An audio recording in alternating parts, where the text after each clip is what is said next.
tonight we're cover, aiming to cover understanding disconnection. What does disconnection look like? And naming what happens. And I'm naming it to help you understand what's going on in your own relationships because no one's relationship is perfect. And even though my husband and I have gone through 40 years together, we are still not perfect. Why? Because we're humans. Humans are never perfect. Now, we will explore the intimacy and sex disconnection also and how that can happen and the difference between intimacy and sex, which the whole world has got confused. And then will run through pathway back. So if you have been going through issues and you are here, then you will learn how to get back on the horse, as it were, and the pathway back through a 5 foundations framework that I've developed. Okay, wonderful. Now, question that I want to ask you, which means that you need to get involved. You need to answer me in the chat, people, okay? So, when did you last feel truly close to your partner? Okay? When did you last feel that? Now, we all go through these issues. I'm asking you, and I'm reminding you also, only I can see what people have put into the chat. And that's how we've set it this evening. So people could feel free to speak to me in the chat. So, and I don't mean in the same room. I don't mean functioning alongside doing admin and doing the day-to-day things. If you have children, doing the day-to-day things of looking after the children. I am actually asking you on a spiritual, intimate level, and I don't mean sexual intimacy, that's different, but on a spiritual intimacy level, when did you last feel close to your partner? Okay, and so in the chat, there are some answers that I'm going to be looking at. Now, in your pack that I sent you, there was a relationship connection score. Can I just again ask if everybody received their workbook and whether you're working with it on your device or your workbook, yeah, that I sent you, whether you're working with it on your device or whether you printed it out. Can you please, if you haven't done it, do the relationship connection score? So that's on the front page of your workbook.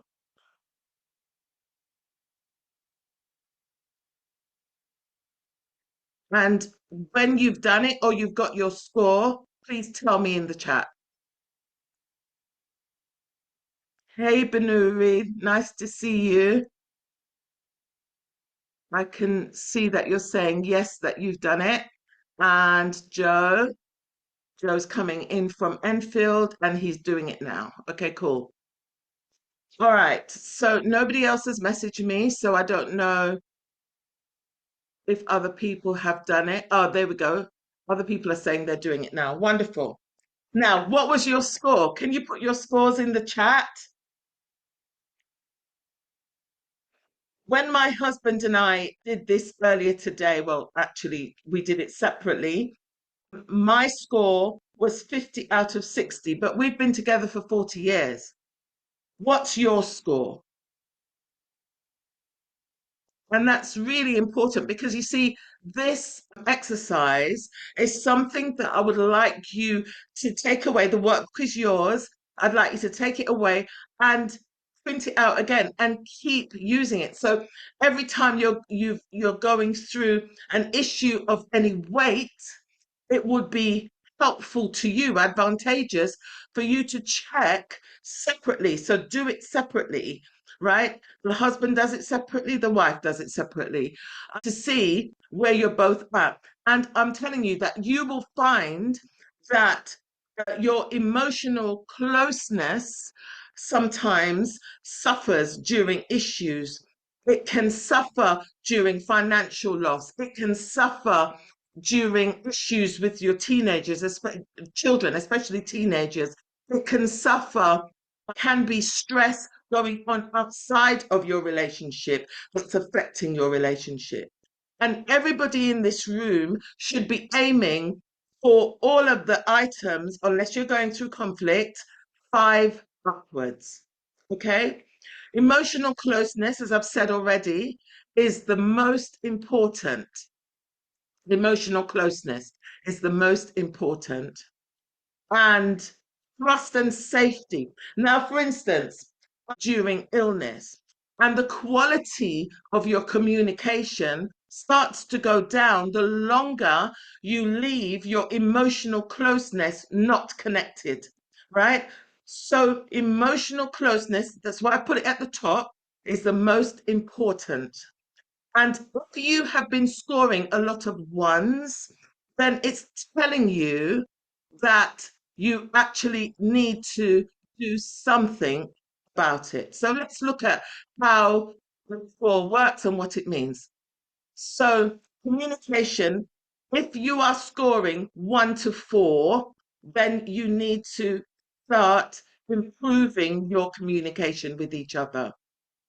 And what I find with the couples that we've helped so far is that the communication is something that they either cut off completely or they become monosyllabic when they're in the middle of stress. And it doesn't have to be an argument, it could just be illness or stress at work. It doesn't have to be stress with your partner. It, with a wife, does not feel, and I'm talking from a wife, doesn't mean to say the husbands don't feel the same. I'm talking from a wife because I'm female, right? So I don't feel no way about that. It's trust and safety. If a wife does not feel safety in that she doesn't feel she can be vulnerable because every time she says, this is how I'm feeling, then you make it sound like she hasn't got a right to feel that way rather than talk to her in a loving, kind, and generous fashion, then she's not going to feel safe at all.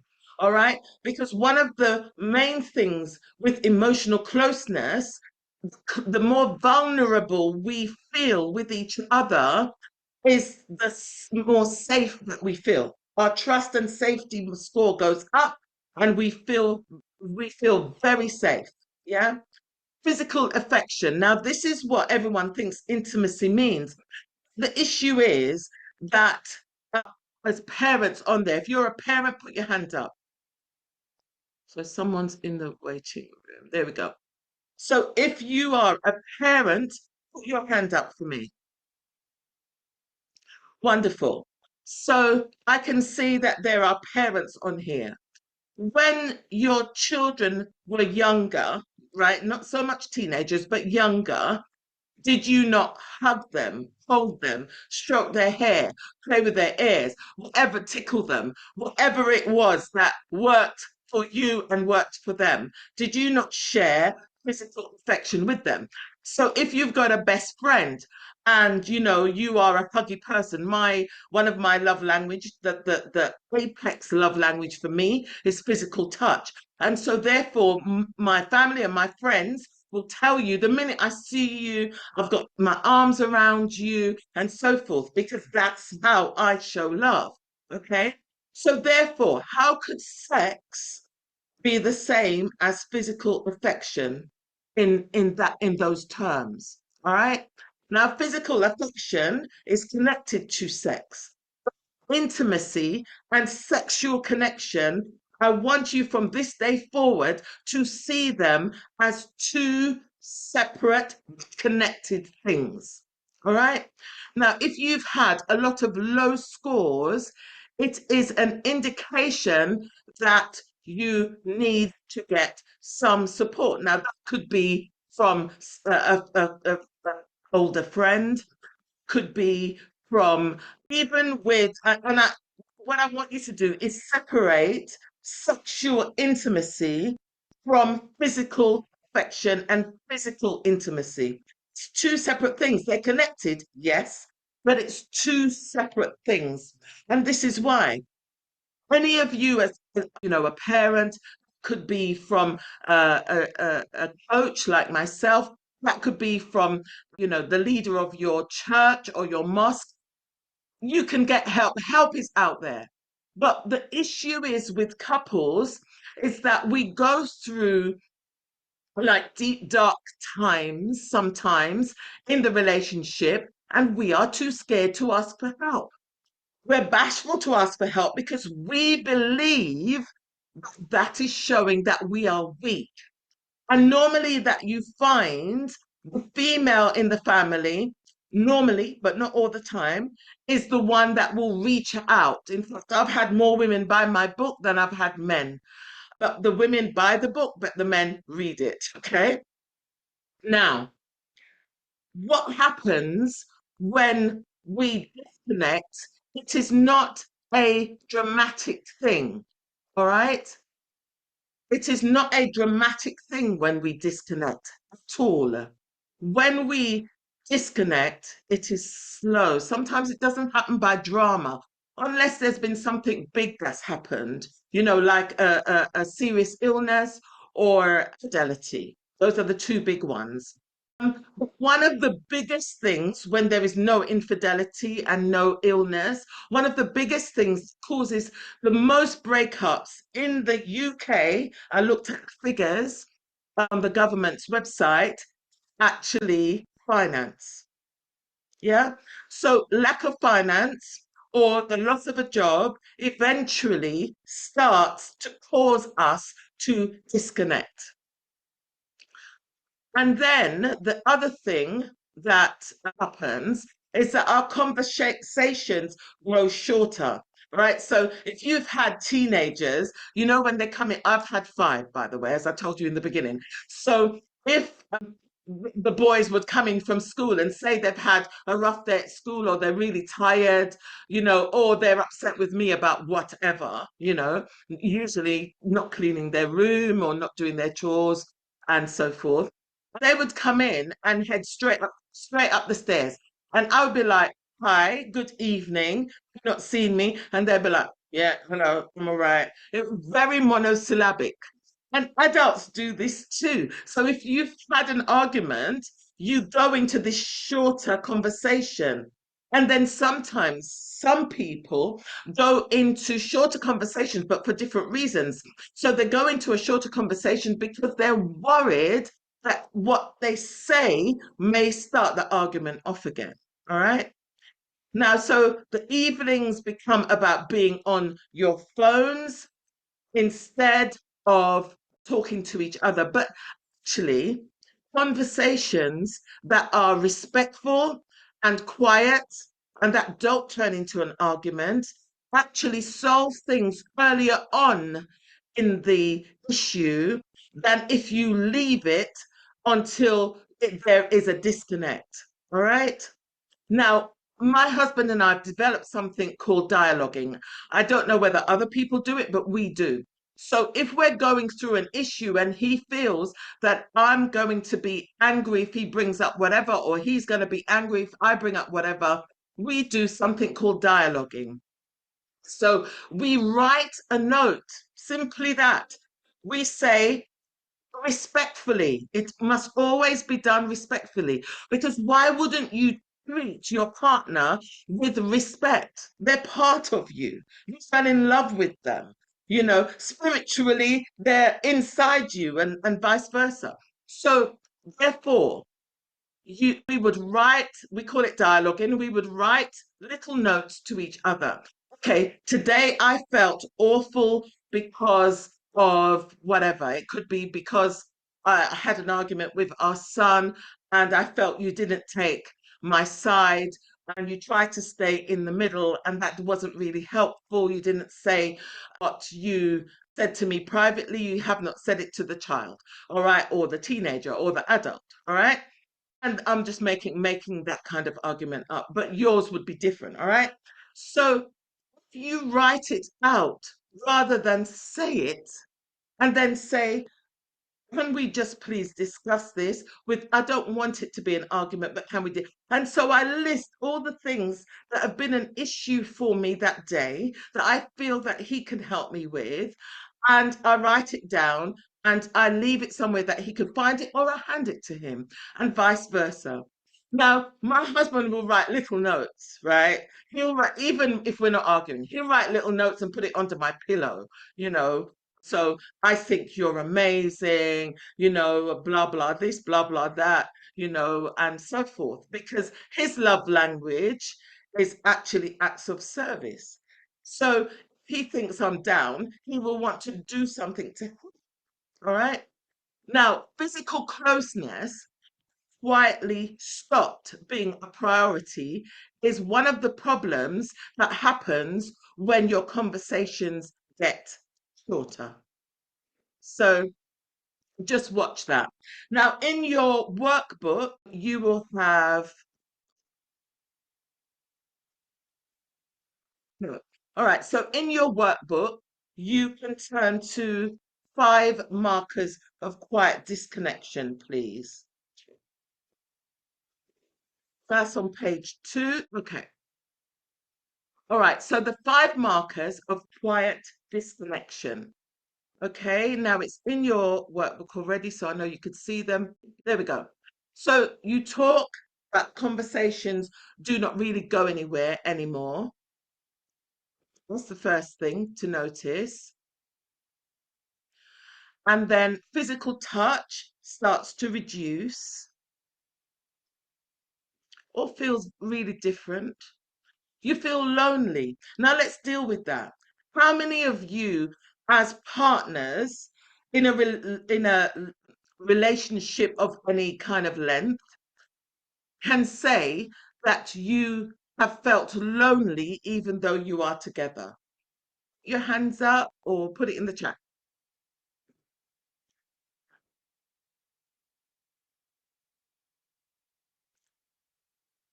Okay. And that is actually a fact. That people can feel lonely, and people on this chat are saying the same thing, that they can feel lonely even when they're in a relationship. Not because love is not there anymore, not because they don't care about the partner, but why? Because conversations have cut to monosyllabic. They're having some sort of affair with their phone or the TV or football or chat GPT or Claude, and then physical touch reduces, right? Until it's been a while since you haven't, and I'm not even talking about sex here. I am talking about holding hands, if that's a pattern that you used to do before. I'm talking about sitting on the same sofa, putting your head on his shoulder or her shoulder. I'm talking about laying across the sofa and laying your head in her lap, whatever. Physical touch has reduced, and it reduced because conversation reduced. And it happens slowly over time. And then you start to feel lonely, and you feel lonely because this is not the person that you recognize. This is not how things are between you. This is not your pattern. You avoid certain conversations to keep peace, and you go through motions side by side. So you do admin. I call it administration. Taking the kids to school, picking them up, taking them to football, taking them to basketball, taking them swimming, going shopping. You talk to each other about all the administrative stuff, but you're not actually dealing with the two of you. And so there lies a disconnect. Now, what I would like you to do, please, is to put in the chat which one of those resonated with you. Number 1, 2, 3, 4, or 5, or all of them. So let's have a look. I promise I will not call your name out. I'm just looking. I forgot to ask you all, did you complete the quiz? In the email I sent you, there was also the workbook, but there was also a quiz. Did you complete it? So Banuri did. Did anybody else complete that? Was really important for you. Okay, so let's move on because we've got so much to get through. And I've got so many screens open on here, it's difficult for me to see anything. All right. Okay, so how many of these 5 felt familiar? All right. with you. And a lot of people are saying to me that number one felt familiar. So I've had a lot of number ones. So we talk, but our conversations are not necessarily going anywhere. So number one seems to be an issue here. And the other one that seems to be an issue is that there are things I have saying so that we don't have an argument. All right.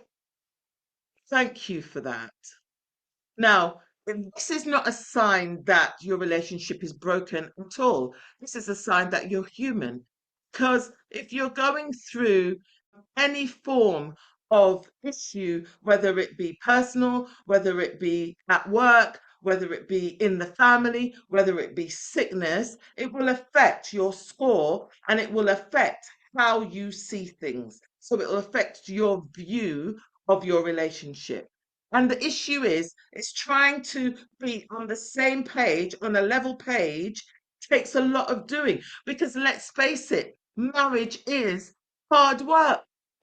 It's hard work, right? Marriage is hard work, just as much as sometimes a relationship with your boss at work can be hard work. It really depends on what side of the bed he rolled out or she rolled out that morning. So let's look at what intimacy is. Now, we've touched on a little bit of it in that most people think intimacy means sex, and actually, it doesn't. Sex is part of it, but it does not mean sex at all. And that's why we call this event the disconnect between sex and intimacy that no one talks about, right? Because definitely, even last weekend, I was on a speaker gig and the person that was helping me, they provided a dresser, and the person that was helping me said, "So you're a Christian, yeah?" And I'm like, "Yes." And they said, "So how come you're talking about sex on social media?" And I'm like, "Well, don't Christians have sex? Doesn't everybody have sex at some point in their life? And isn't that how we procreated?" The person said yes. So I said, "What does intimacy mean to you?" They really thought that intimacy meant only sex. And I believe that things like social media, things like the smutty part of TV and the smutty part of what is in our newspapers for years, not just now, is why people have started to think of the word intimacy as meaning sex. But as I said earlier, you can be intimate with your sister, your brother, your friend. If you've got a really close friend, you feel vulnerable with them, so that you could tell them your deepest, darkest secrets. That is intimate, okay? But it is a different type of intimacy. All right, and we're going to deal with the word love in a minute because the fact that the UK, the English, sorry, only has one word for love is what's causing a lot of the problem. So intimacy is much bigger than sex. I think you've got that bit now. Now, intimacy is connection. It is feeling known to the person, understood, valued, accepted, and connected. That is what intimacy means. Sex is one form of intimacy, but it is not the only form, right? And actually, before you even get to the bedroom, there is intimacy going on. And that is why people find there is a disconnect because we have been created to be a spiritual being living in this hard shell that we call a body. And so if my husband and I are disconnected at a spiritual level, it affects everything else. If we've disconnected in that we're not even talking to each other properly, it is felt in everything else. If it's disconnected that he's so annoyed with me that he can't walk down the, we go for long walks in the woods near our house. And if we can't go, and we always hold hands, right? By the way, I'm not scared to tell you, I am 66 years old. and my husband is mid 60s. All right. And we walk down the road and hold hands. And if he's annoyed with me, sometimes he pulls his hand away, right? And I'm like, okay, you're still annoyed, you know. But going for long walks actually helps to calm things down because I believe that the Almighty created all of this greenery, and especially if you're living in somewhere that's sunny and not all blighty, that is not always sunny and raining, right? I don't like those days when it's grey and raining. I love the sun. Those times when we're getting the vitamin D naturally from the sun and we're walking amongst the trees and everything, you feel calmer. And I know we have a couple of psychologists on here this evening. I'm not going to name them unless they name themselves. They will tell you, yes, that interacting with nature actually helps to calm arguments down, whether it be arguments with your husband, your wife, your child, whomever. All right. Okay. So let's look at the four forms of intimacy. There are offshoots, but tonight I'm only dealing with the four forms. Okay. In fact, we've actually got five up there because we've got physical intimacy and sexual intimacy. Now, emotional intimacy, and I think this is alluded to in your workbook, but please, I'm hoping that you can make notes as well. So, emotional intimacy, this is the foundation of all intimacies. Now, can I be myself with you? Can I be open with you? Can I feel safe? Do I feel vulnerable with you that I pull down the screen or the brick wall and you can just see me for all that I am, all my faults, all my things that are good about me? Can I be that with you? That is emotional intimacy, feeling safe to share fears, hopes, and vulnerabilities without the fear of any judgment whatsoever. Yeah. Now, intellectual intimacy. Some people miss this one out. Do we know each other's minds? So, the time when your wife is about to say something and you finish her sentence. My husband and I do that a lot. We finish each other's sentence. And also, some of my children, all our children are adult now and gone away. So it's just us two. But they come over and they're spending longer than a weekend with us. They go back to actually finishing our sentences just by being around us. Yeah. Remaining curious about each other. What's going on at work, asking all the time, showing interest all the time. Even if you don't like football, like one of my friends sent me a message. Can I do some counseling about football because we're about to go into football season and she's going to need counseling? That's really funny. But yeah, so even though my husband doesn't like football as much as me. I support Arsenal and have done since a child. But my husband doesn't like football as much as me. But if I want to watch a match, he will still watch it with me, and he'll ask me questions that honestly, I still don't understand the offside rule. I don't, you know. Sharing things, ideas, genuine conversation, understanding the way each other thinks and feels. That's intellectual intimacy.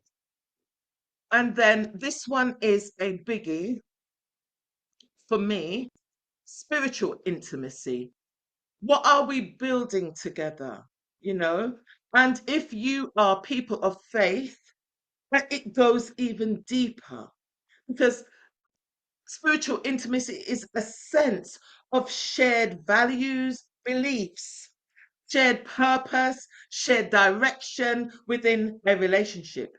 It is knowing what matters most to each other, right? We've got to understand each other. We've got to know what matters. So even if I'm invited to go somewhere, I can tell them straight away, yeah, yeah, I'll come, but Dennis ain't going to come. How do I know that? Because after spending 40 years with this man, I can speak for him and he can speak for me. We try to allow each other to speak for ourselves. We know each other so well that we can actually preempt what the answer is going to be. And that's spiritual intimacy. And of course, it goes deeper if you have a faith and a belief. Okay. And that spirit touching spirit. And those of you in the room that are part of partnerships, and I hope that you all are, your life partner, I mean, will actually find that the times that sexual intimacy is at its best is when your spirit touches spirit. All right. So you intertwine and interlink, and it goes deeper than just physical. That's the best type of sex when you interlink with each other on a spiritual level. So spiritual intimacy is really very important. Now, do we still reach for each other? Physical intimacy. And much broader than sex, do we still have affection and warmth and feel comfortable in each other's presence?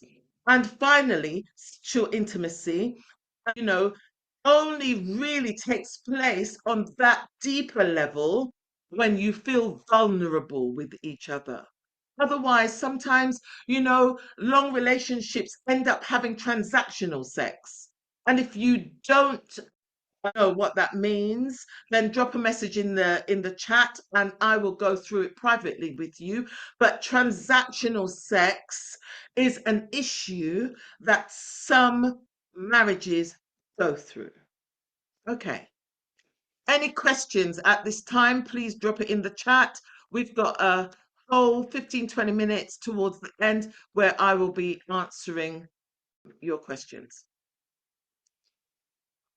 Okay, so now we're going to look at the foundation of intimacy, which is emotional intimacy. Now, emotional intimacy, as I've already explained, there we go, means can I fully be myself? Can I be Hazel with you, Dennis? Can I be Hazel today with you? Right? He calls me Mrs. H, and I call him my brother man. Right? Don't ask, it's really personal. But yeah, and he may say, "Can I just be brother today?" And actually, he will tell you if I call him and I say Dennis, and he goes, "Oh God, what have I done?"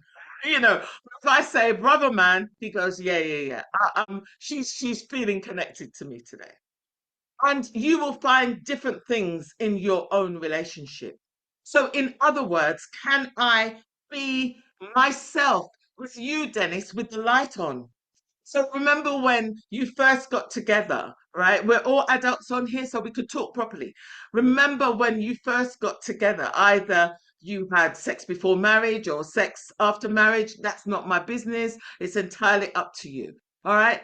But the very first time that you had sexual intimacy with your partner, most of us did that with the light off. And psychologists will tell you it's because you've not learned the person yet. You don't feel vulnerable enough with them yet for them to look at the parts of your body that you believe is ugly. All right. So if you think your feet are ugly, you may go to bed with socks on. If you think that your abdomen is ugly, mine is really paunchy at the moment. I don't like it at all. So I may not want him to see my abdomen right now. It's just too fat, all right? So can I be myself with the light on? So if you think of emotional intimacy like that taking off all the masks, all the everything, all the walls down, and you are being yourself with the light on, with the closest person should be to you on earth, should be your partner. Can I do that?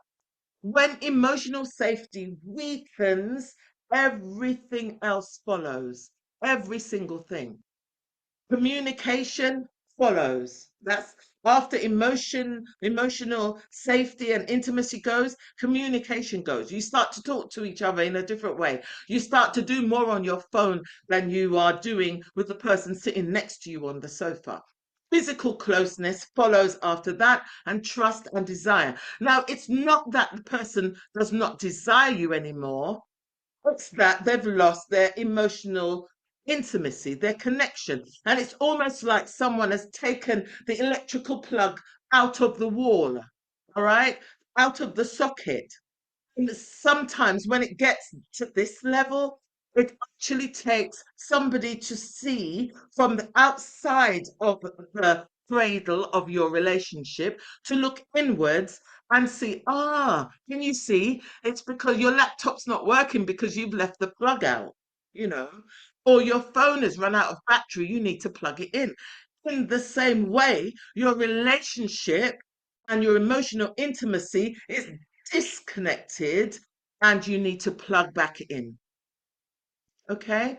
Now, I believe that emotional intimacy is the groundwork. So if you imagine a tree, you can see all of the branches, all of the leaves, all of the fruit, if it bears fruit. You can see the flowers, okay? You can see the big trunk, right? You can't see the roots. And the roots of a tree is where all of the business goes on. Yeah. So we know there's photosynthesis going on at the top. If the roots are not communicating, scientists have discovered that roots communicate with each other and with the tree next door as well. All right. So if you are not communicating below the surface within emotional intimacy, then everything else falls over if you leave it long enough. Now, Gary Chapman is the author of Love Languages, the books that I love to read. And one of the things that he says in more than one of his books is that people need to feel loved, understood, and emotionally connected before relationships can thrive. So before you head to the bedroom, you better head to my mind. You better find out what's going on in my mind, how my mind works. You better find out whether I like holding hands. You better find out how I like to kiss. You better find out what part of my body turns me on the most before we head to the bedroom. You better find out what foods I like, what my favorite color is. When I go out, what do I like to do? You know, what it was like when I was growing up. My goodness, there is so much to discover before you head to the bedroom. It's a no wonder that people that head to the bedroom first and have it topsy-turvy find that their relationship starts to wane when physical intimacy wanes. And it normally does because when children come along, you know, when you're not getting enough sleep because the baby's crying through the night, you know, when your boss is giving you issues at work and so forth, or your teenager is giving you angst, all of that physical intimacy goes, and you're left with communication. You're left with the fact that you can feel vulnerable with the person because you've still got emotional intimacy. And I'm telling you, that's why some people can have a transactional sex and still tell me that they feel lonely in their relationship. Well, that happen. How do you allow someone to touch your most spiritual parts, your most sacred parts, and yet still you can't talk to them properly? And you're still talking to them monosyllabically, you know, because your emotional intimacy has gone. And that's where we need to start, people. We need to connect to each other on an emotional level. And once we do that, we can start working our way back together properly. Now, in your workbook on page 3, in section 3, it says accelerators and brakes exercise. And I'm going to explain this framework that we have developed. And I know other psychologists use accelerators and brakes too, but in different ways. And an accelerator. So these are the things that I kind of lean towards because they make me feel at ease. They make me feel loved or cared for. So feeling heard and understood, everybody wants that. Genuine quality time together. I've already said we like to go for long walks together. We love it up in the Lake District, and often we will head up to the Lake District if we feel that life has happened and business has happened and we're not as connected as we should be. Husband and I will go up to the Lake District. It is absolutely stunning. And then we've got physical affection and warmth. But before you got together in a long-term relationship, you were pursued. He or she would pursue you. They would love on you. They would buy you flowers, chocolates, jewelry, take you out to the film show, talk to everybody as if you're the best thing since sliced bread. They pursued you. And then when they got you, either you move in together or you put that ring on the finger, as Destiny Child said, you put the ring on the finger, or the pursuance stops. Foolishness. How could the pursuance stop? Now what? You think you own the person? We don't ever truly own each other at all. We share ourselves with the other person. I don't own my husband. He doesn't own me. You understand? So you have to make sure that you are still showing pursuance to the other person. All right? That's really important. Now let's look at this. Let's look at the breaks. So stress and exhaustion is a big breaks. So do you understand what I mean? If you drive a car, you should accelerator and brakes. So when you are driving your car and you want to go fast, you accelerate. When you want to slow down, you put your foot on the brake. In your relationship, it's the same.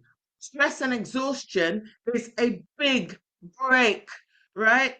It's something that tells you you're tired, you need rest, you need to down tools and head to the Lake District or wherever your thing is. All right.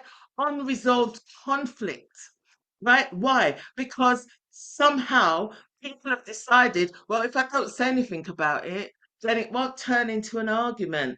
That's the wrong thing to do. We don't want you to be having an argument. We want you to use dialoguing and other means to help your partner understand how you are feeling. Criticism and contempt. Now, my goodness, if you're forever telling the person how fat you've got, when we first got together, you were so slim, you were so nice, but look at you now, you're so fat. If you are criticizing the person at that level of lack of respect, how do you expect them to lay next to you and want you to have sexual intimacy or physical intimacy of any description whatsoever with you? It's ridiculous. And criticizing your partner in open in front of other people, big no no. And there was a time in my life, in the early days, where I went through that with my husband. And we had to make a decision. Do we want to stay together? Because if we do, we're going to have to fix this whole respect issue. You understand? And close people in my family helped us in those early days, just like I am helping you now. Financial pressure, that's the biggest thing that the government says breaks up families, financial pressure, and feeling emotionally tolerated rather than pursued. My husband pursues me. He leaves notes under my pillow. He buys flowers, not because it's only because it's my birthday or Valentine's. He buys flowers at any time. And not just because he's annoyed me at all. He does the shopping in this house. I must be the only woman on the planet that don't like general shopping. Even clothes shopping. I will find out where the item is and go and try it on. Phone them up. Is it in stock? Yes, it is. Go and try it on or order it online. That's me. So I don't ever feel that I'm only tolerated in my relationship. I've never felt that. But if you feel that, you need to take a relationship health checkup, which is one of the things on our app that we created.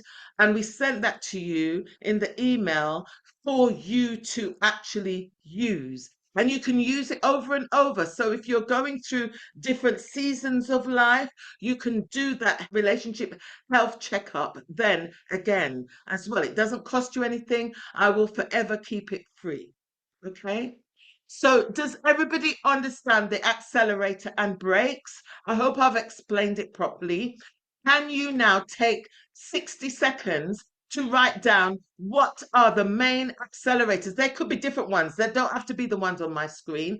Can you write down the things in the green box, your accelerators in your workbook, and write down the brakes, the things that really upset you or turn you off? Put you off the other person and the things that you're happy about. Write them down, please, in your workbook. Okay, let's move on.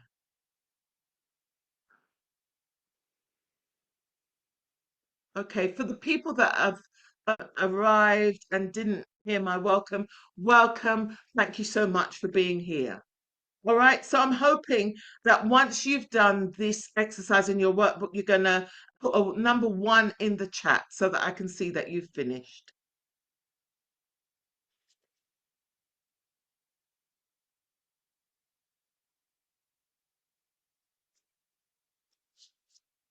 Okay, so let me see. So we're getting some number 1s coming out. Thank you for that. I can see your number 1. Okay, anybody else? We've still got quite a lot of people in the room that have not put number 1 in the chat. Wonderful, fantastic. Now, whilst the others are still working, let me continue because I've got so much to get through with you that I wouldn't want to cut this short. Now, reflection questions. In your workbook, you've got some reflection questions. I would like you, even if you can't finish all of them this evening, I would like you to go through. So I'm going to read out a few of them. What has changed in your relationship over the past year that you have not yet spoken out loud about? And the thing is with couples is that we're so good at hiding things from each other.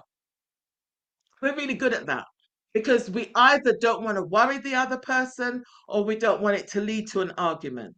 But as I said, there is, for the new people that have come in the room, there is something called dialoguing that Dennis and I do together. And so if I feel that he's not in the right frame of mind to hear me from my heart, yeah, then I will actually write him a note during the day and leave it for him somewhere or hand it to him.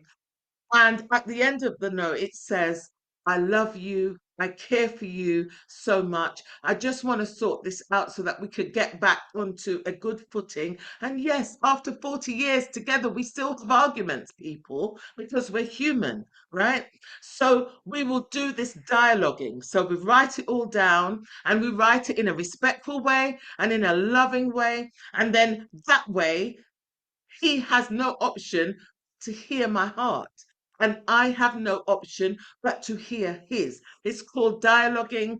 On our next webinar, I'll be doing webinars once a month. And on the next webinar, we're actually going to be going into dialoguing on a deeper level.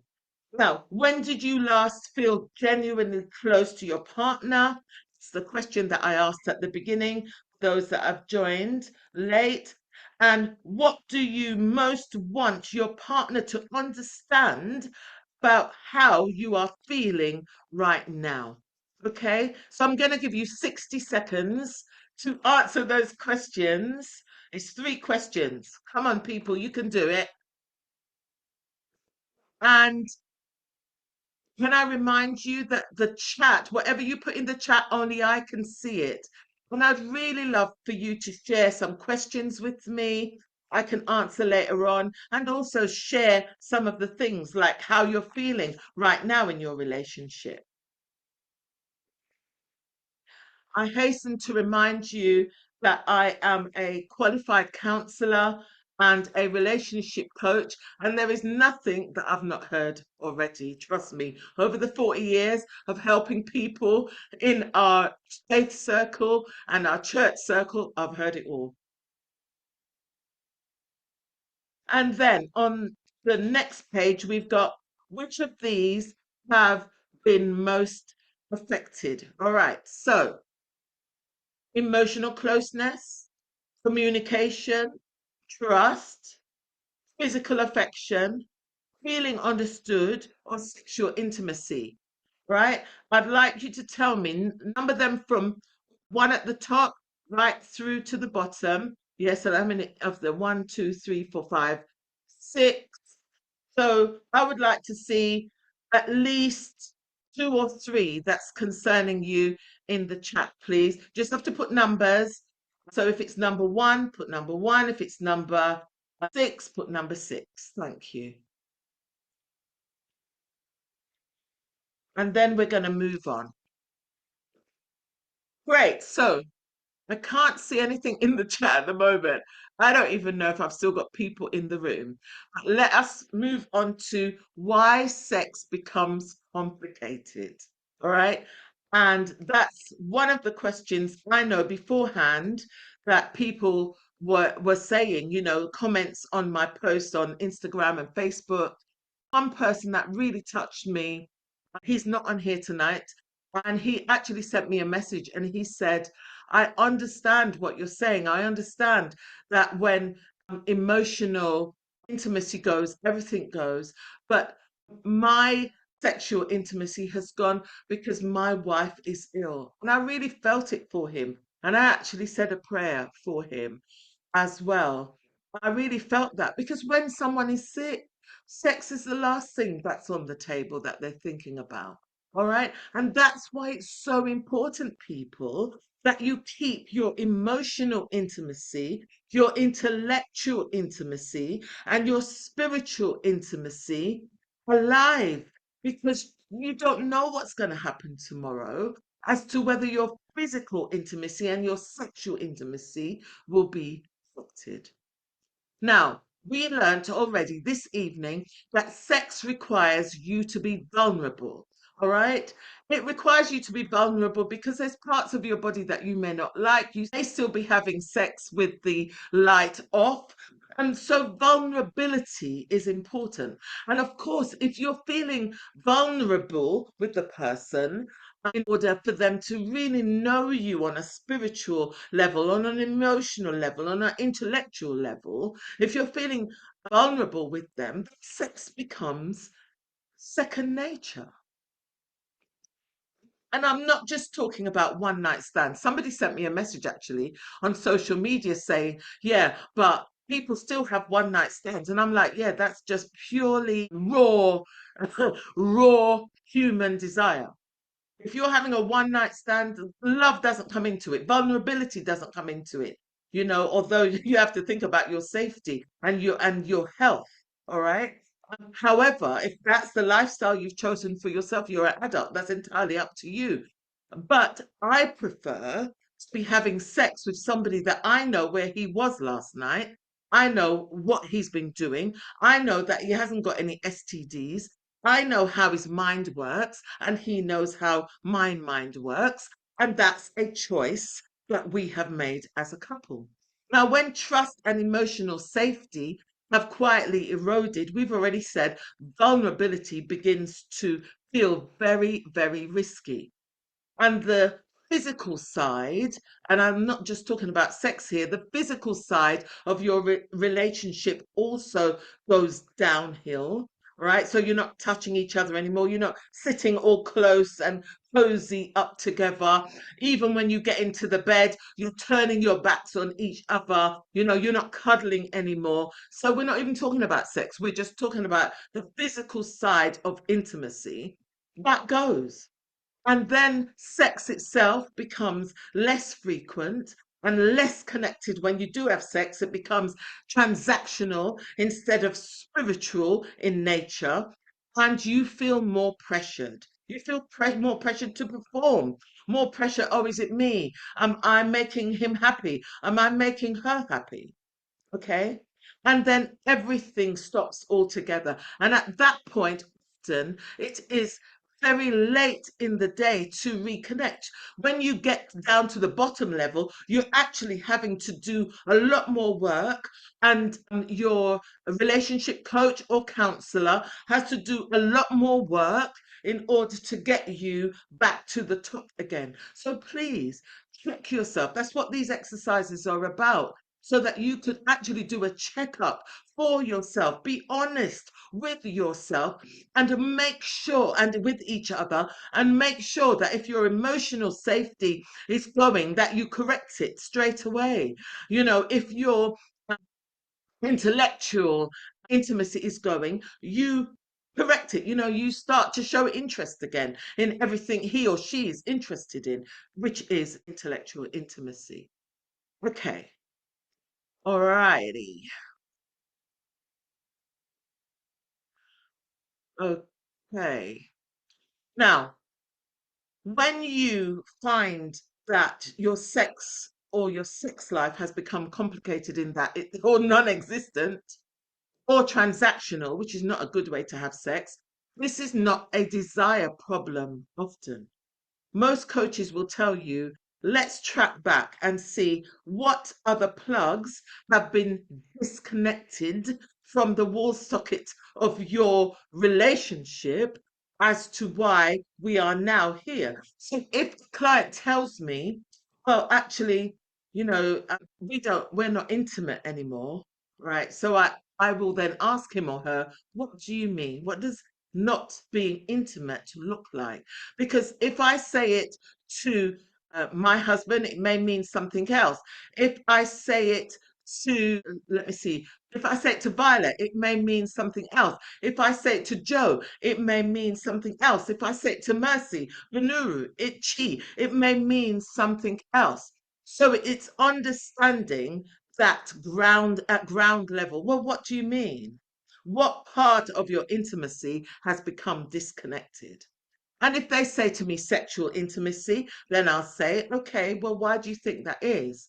Let's look at all the other things. Are you connected emotionally, intellectually, spiritually, and all those other things? And when did you notice that your sexual intimacy became disconnected? Okay, and these are the questions that I want you to ask yourself. Now we're going to look at the pathway back. What's the time? Okay, we're almost there. So look at the pathway back. Now, the pathway back to connection is really extremely important. Now, you cannot address something that you don't name. So when I started this webinar, I introduced myself and my husband as Hazel and Dennis. Okay. Now, rather than say, yeah, you, that relationship coach over there, or that black woman over there, you can now say, hi, Hazel, because you've named me. You know my name, right? In the same way, if you do not know what is the issue going on in your relationship, then you can't fix it because you haven't named it. All right. So if it's emotional stuff, name it. If it's because of infidelity, name it. If it's because of lack of desire, because there has been an illness and you feel that way, name it. Whatever it is, name it and write it down in your workbook. And it might not be tonight. The workbook, remember, is yours to keep and for you to keep working through it. Right. Now, at one stage in our lives, and I can talk about us, we're together for a long time, 40 years, and we're not bashful about talking about things that we've gone through. We can do that. And that's how we can help other people. I want you to know that we're real. We're not just going by head knowledge at all. Now, there was a stage in my life that I actually said to my husband, I miss you. I miss us. I miss us the way we used to be. Sent him a little note, I miss you. And this is really important because, you could be sharing a life, sharing a bed, sharing children, sharing finances, sharing everything, and still miss your partner. Still feel lonely in this marriage. There's supposed to be two of us in this marriage, but right now I feel that there's only one because I miss you. What intimacy is missing if I miss you? Which intimacy? Can you put it in the chat? Let me see if you've all been listening tonight. Thank you for that message. Okay, so yes, if I miss us, it's because I no longer feel spiritually or emotionally connected to you, right? If I miss you, it's not a physical miss because we're still in the house together. We're still sharing a bed together. We're still sharing life. We're still talking. We're not even arguing. We're still doing the logistics together. I still miss you. Yeah. And that is foundational. It's emotional and spiritual. Yeah. I want us to find our way back together. And that is something that you have to, if there is an issue in your relationship, both of you need to be on that same page. Because if one wants to find that sacred place that you once had and the other is not yet there, you have to find ways to coax them. In the Caribbean, sometimes we have these bad donkeys that you have to push the donkey up the hill, right? Sometimes we need to do that with each other, all right? Because if we're not on the same page, we won't be able to recoup anything. So that's foundation one. Okay, I'm going to run through them a little bit quicker because I don't want to go over time. Okay, so foundation two, you need to protect your time together deliberately, right? So my husband and I have date nights. Even at the age of 66, I enjoy my date nights. Trust me, all right? And we will plan things and we will do things together, you know, because actually we run our businesses together. We spend the majority of our time together. We run a property business, we run this business, and we have the ministries that we do together. So, us finding time that's just sacred time for us is really important. Intimacy cannot happen in the margins of life. Intimacy cannot happen when you're too busy. So you need to make space for each other.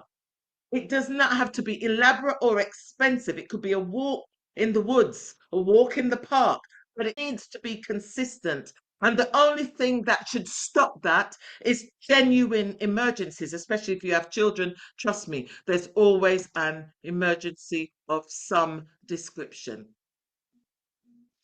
Okay. Most disconnection, foundation three, most disconnection is fed by things left unsaid. Small resentments start to happen if you leave things unsaid. And that's why in the beginning I said that if you need to say something to your partner, find a way to say it. It's really important. And the goal is not to win an argument. My goodness, the times that we've argued and it's like one upmanship, I've got to have the last say or he's got to have the last say. That's not what it's about at all. The goal should be to keep being known to each other, to have a framework like the dialoguing, to be able to speak to each other. If you can't talk because you're still upset with each other, and you don't want it to be an argument, so write it down. And please, when the one person is saying what it is that they've written down, when they're talking to you about it, don't interrupt them.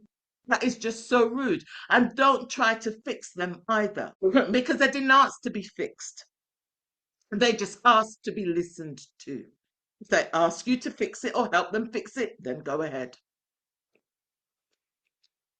Now, before sex, there was touch. We only have one more foundation after this, people, and then we're going into questions. Now, before there was sex, there was touch. Always remember that. All right, especially men. Please remember that most women, it's not a hard and fast rule, and I'm not being any kind of sexist here, so don't come for me. But most women will tell you that sex happens in their mind before it happens in their bodies. All right, ladies, please put a one in the chat if you agree with me that sex is just not about physicalness at all. It starts somewhere else. Okay, thank you for those number ones.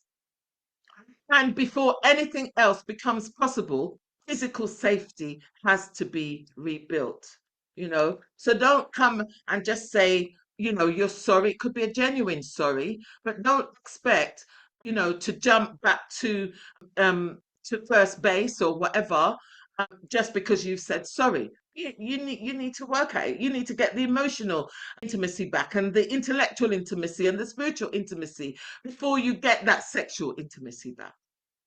Couples who recover most fully are not the ones who waited until they were in crisis. Trust me, my husband and I don't wait until we're at crisis point at all. All right, we deal with things as it happens. That way, we keep our page clean. All right, so that life can keep lifing.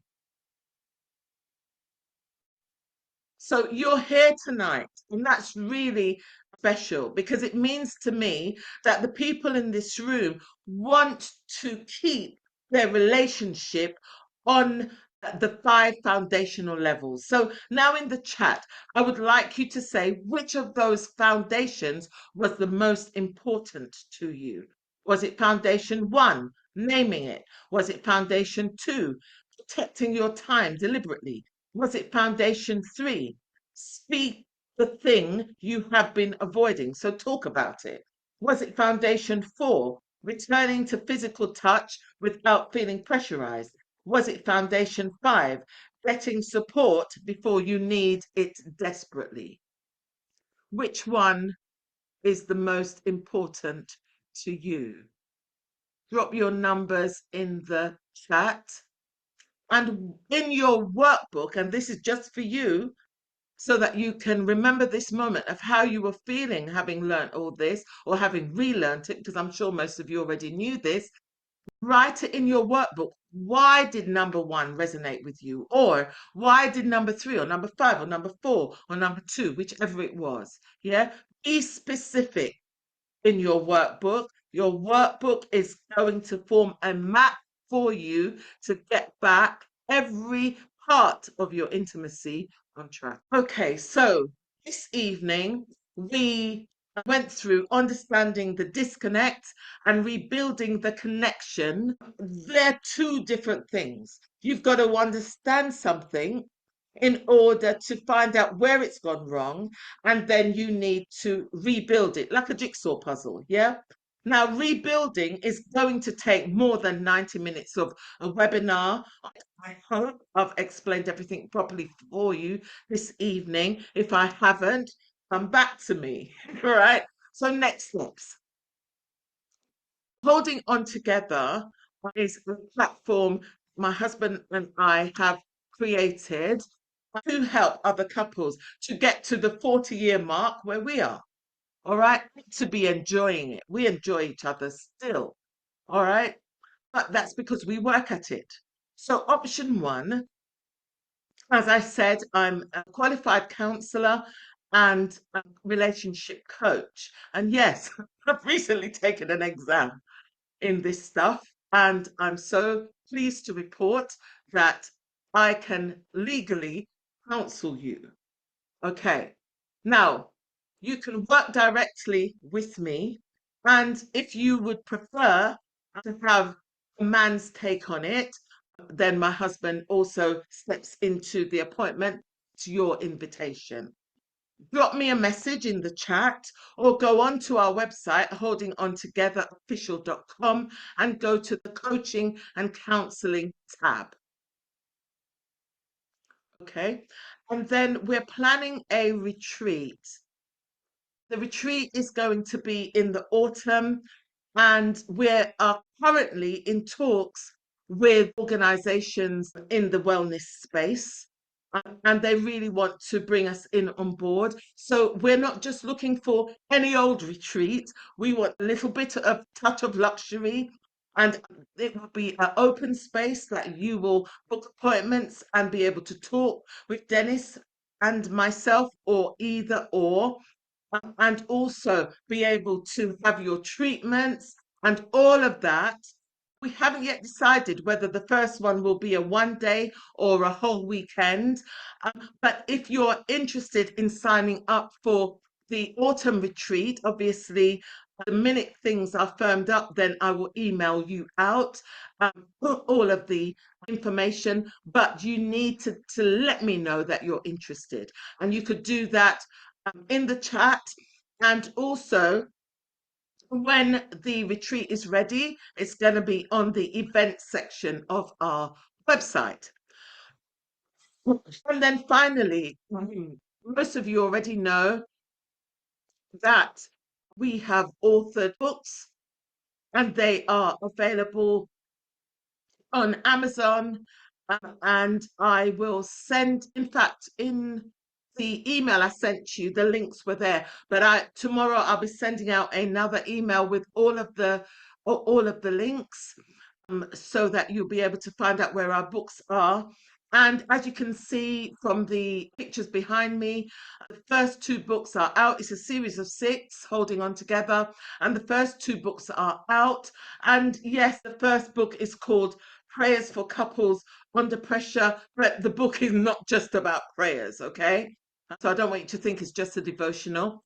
And the workbook is amazing. It's full from the front cover to the back of exercises and of all different types of issues that couples go through, and how to fix, how to help you fix those. Now, don't be shy. Have we got any questions for me? And I can take a couple of questions. Let me look in the chat and see what I'm seeing now. Okay.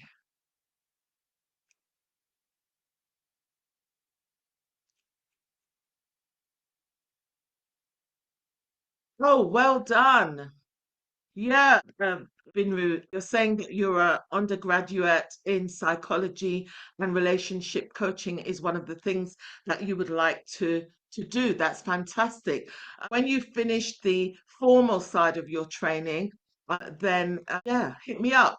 And there is an organization that I belong to that I can put you in touch with, and that would be really helpful. Okay. And so this question has come in.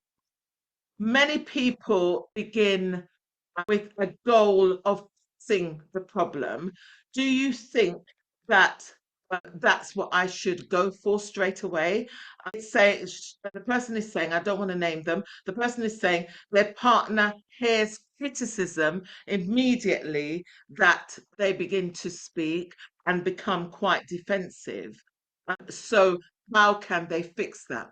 Well, as I said earlier, I think that dialoguing, which is something that my husband and I use, but also I know psychologists use it, dialoguing is really a good way to do that. So go for walks together, whatever it is that they like doing, find a way to breach the gap and to talk to them about how you're truly feeling. That's really important. Okay, let me see. There's two more questions in the chat. What's this one?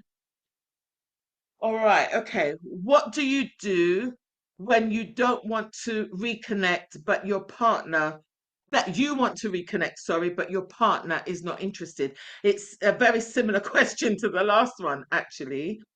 Is that you need to find out what has disconnected for him. Because the thing is, what disconnects for you is going to be a different thing for him.